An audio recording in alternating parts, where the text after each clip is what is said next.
Сегодня у меня очередная творческая работа. В таком прекрасном месте работаю. Вот тут надо сделать проем для двери и поставить дверь.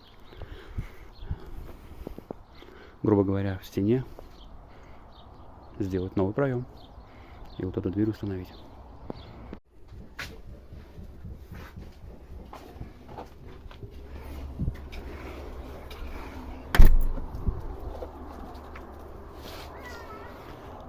Надолбил целую кучу кирпича.